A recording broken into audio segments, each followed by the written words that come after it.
Hello everyone, जय हिंद। स्वागत है आपका आपके अपने यूट्यूब चैनल के प्लेटफॉर्म में। आज मैं आपके समक्ष बात कर रहा हूँ UPSC and state PCS exam के लिए भूगोल की महत्वपूर्ण पुस्तकों के संदर्भ में, अर्थात यूपीएससी एग्जाम और स्टेट पीसीएस एग्जाम के लिए भूगोल की कौन सी महत्वपूर्ण पुस्तकों को पढ़ना है के संदर्भ में बात करने जा रहा हूँ। और यह वीडियो आपके लिए अति महत्वपूर्ण और लाभदायक होगा, इसलिए इस वीडियो को जरूर अंत तक देखें। और यदि आपको मेरा वीडियो का कंटेंट अच्छा लगे तो वीडियो को लाइक, शेयर और सब्सक्राइब करना न भूलें। और इससे पहले मैंने यूपीएससी एग्जाम के पाठ्यक्रम पे एक महत्वपूर्ण वीडियो बनाया। यदि आपने उसको भी नहीं देखा है तो कोई बात नहीं, मैं उस वीडियो की लिंक को उस वीडियो की डिस्क्रिप्शन में लिंक कर दूंगा, आप चाहे तो वहां से भी देख सकते हैं। और इसी के साथ मैं अपने वीडियो को स्टार्ट करता हूँ। भूगोल अर्थात ज्योग्राफी को भारत का भूगोल और विश्व भूगोल के रूप में भूगोल के पाठ्यक्रम को 3 भागों में विभाजित किया गया है। फर्स्ट है भौतिक भूगोल अर्थात फिजिकल ज्योग्राफी। सेकंड है सामाजिक या मानव भूगोल अर्थात सोशल ह्यूमन ज्योग्राफी। और थर्ड है आर्थिक भूगोल या इकोनॉमिक ज्योग्राफी। अब जरा इस डायग्राम के माध्यम से समझते हैं कि यूपीएससी और स्टेट पीसीएस के एग्जाम में भूगोल के पाठ्यक्रम को 3 भागों में विभाजित किया गया है। जैसे कि फर्स्ट है फिजिकल ज्योग्राफी, सेकंड है सोशल या ह्यूमन ज्योग्राफी और थर्ड है इकोनॉमिक ज्योग्राफी। बात करूं मैं फिजिकल ज्योग्राफी के संदर्भ में तो इसमें पर्वत, पठार, मैदान और नदियों की जानकारी दी गई है। जबकि सोशल और ह्यूमन ज्योग्राफी में इसमें लोग कैसे रहते हैं, कैसी भाषाएं बोलते हैं और जनसंख्या आदि की जानकारी है। और बात करूं मैं इकोनॉमिक ज्योग्राफी के संदर्भ में तो इसमें कृषि, उद्योग धंधे और अन्य सेक्टर कैसे कार्य करते हैं आदि के बारे में जानकारी दी गई है। अब मैं आपके समक्ष बात कर रहा हूँ यूपीएससी और स्टेट पीसीएस एग्जाम के लिए भूगोल की महत्वपूर्ण पुस्तकों के संदर्भ में। और फर्स्ट है एनसीईआरटी की पुस्तकें। और इन पुस्तकों में क्लास 6 से क्लास 12 तक की पुस्तकों को पढ़ना है। बात करूँ मैं क्लास 6 की पुस्तक के संदर्भ में तो यह पुस्तक द अर्थ आवर हैबिट के नाम से आती है, जबकि हिंदी में यह पुस्तक पृथ्वी हमारा आवास के नाम से आती है। और इस पुस्तक में भूगोल के भौतिक भूगोल, मानव भूगोल और आर्थिक भूगोल की बेसिक और महत्वपूर्ण जानकारी दी गई है, इसलिए इस पुस्तक को पढ़ना है। हम आपके समक्ष बात कर रहा हूँ क्लास 7 की ज्योग्राफी के पुस्तक के संदर्भ में तो यह पुस्तक अंग्रेजी भाषा में आवर इन्वायरमेंट के नाम से आती है, जबकि हिंदी में यह पुस्तक हमारा पर्यावरण के नाम से आती है। और इस पुस्तक में पृथ्वी पर जैव मंडल के संबंध में बताया गया है। और इस पुस्तक के अंतिम चैप्टर में वेजिटेशन के संबंध में भी बताया गया है। और पृथ्वी पर अलग अलग जगहों पर जो जीवन है के संबंध में भी चर्चा हुई है। और यह पुस्तक ज्योग्राफी की पुस्तक तो है ही, साथ में यह पुस्तक इकोलॉजी और इन्वायरमेंट की भी बेसिक पुस्तक है। हम आपके समक्ष बात कर रहा हूँ ज्योग्राफी की 8th क्लास की पुस्तक के संदर्भ में। अंग्रेजी भाषा में यह पुस्तक social science resources and development के नाम से आती है, जबकि हिंदी भाषा में यह पुस्तक सामाजिक विज्ञान, संसाधन एवं विकास के नाम से आती है। और इस पुस्तक में बताया गया है कि कहाँ कहाँ खनिज हैं, कहाँ कहाँ वन पाए जाते हैं, किस प्रकार आर्थिक गतिविधियाँ चलती हैं आदि के बारे में बताया गया है। और यह पुस्तक इकोनॉमिक ज्योग्राफी की महत्वपूर्ण पुस्तक है। और यह पुस्तक यूपीएससी और स्टेट पीसीएस के मेन एग्जाम के लिए भी महत्वपूर्ण पुस्तक है। हम आपके समक्ष बात कर रहा हूँ क्लास 9 की ज्योग्राफी की पुस्तक के संदर्भ में तो यह पुस्तक जो 2 पार्टों में आते हैं। फर्स्ट पार्ट में यह पुस्तक सोशल साइंस कंटेम्प्रेरी इंडिया के नाम से आती है, जबकि हिंदी में यह पुस्तक सामाजिक विज्ञान व समकालीन भारत के नाम से आते हैं। और इस पुस्तक में भारत की स्थिति, भारत के पर्वत, पठार, मैदान, भारत की नदियाँ कहाँ बहती हैं, भारत में किस तरह के संसाधन आदि के बारे में बताया गया है। और इसमें भारत का भौतिक और पर्यावरण भूगोल है।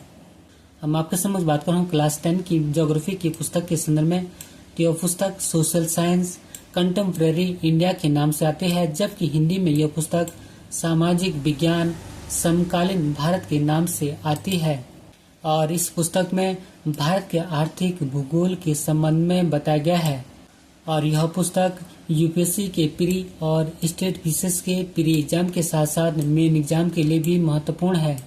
बात करूं मैं इस पुस्तक की विशेषता के संदर्भ में, तो इस पुस्तक में बताया गया है कि भारत में किस तरह कृषि होती है, मत्स्य पालन होता है, किस तरह वन और वानिकी कार्य होते हैं, भारत में कौन कौन खनिज मिलते हैं, यातायात कैसे चलते हैं आदि के संदर्भ में बताया गया है।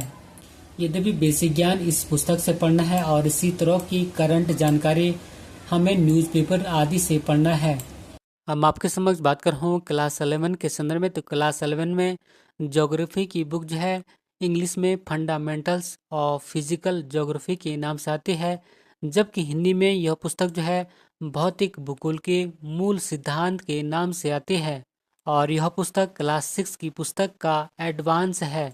और इस पुस्तक में बताया गया है कि कैसे पृथ्वी बनी, सौरमंडल क्या है, ब्रह्मांड में क्या है, पृथ्वी पर पर्वत, पठार, मैदान, नदियाँ कैसी बनी, स्थल मंडल में क्या क्या है, पृथ्वी के अंदर क्या क्या है, महासागर कैसे बने, सागर कैसे बने, जलधाराएं कैसी चलती हैं और वायुमंडल कैसे कार्य करता है।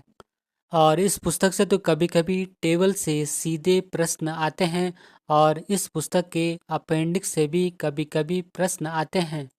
अब मैं आपके समक्ष बात कर रहा हूँ क्लास 11 की एक अन्य महत्वपूर्ण पुस्तक के संदर्भ में, तो यह पुस्तक अंग्रेजी भाषा में इंडियन फिजिकल इन्वायरमेंट के नाम से आती है, जबकि हिंदी में यह पुस्तक भारत भौतिक पर्यावरण के नाम से आती है। और यह पुस्तक क्लास 6 और क्लास 10 की पुस्तकों का एडवांस है।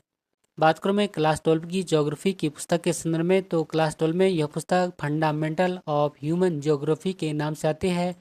यद्यपि यह पुस्तक ज़्यादा महत्वपूर्ण नहीं है, लेकिन आप चाहे तो रीडिंग कर सकते हैं।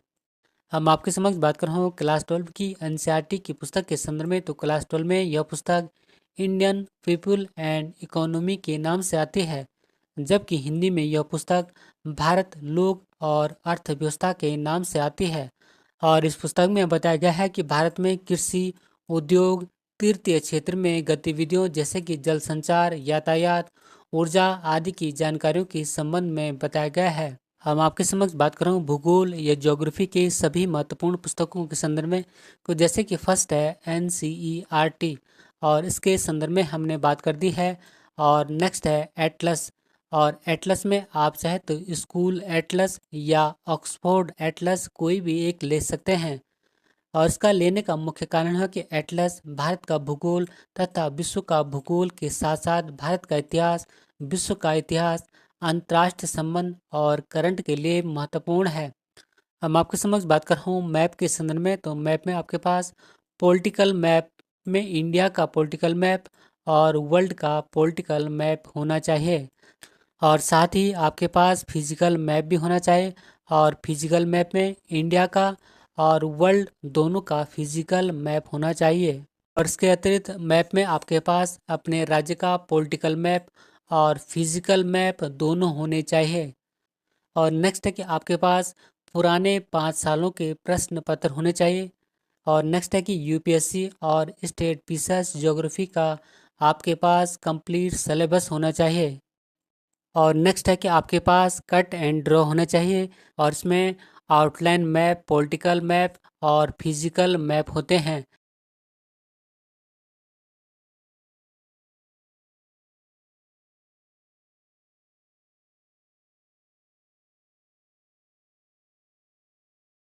और नेक्स्ट है सामान्य भूगोल, और सामान्य भूगोल में जो है घटना चक्र का सामान्य भूगोल है, और ये केवल हिंदी मीडियम के लिए है।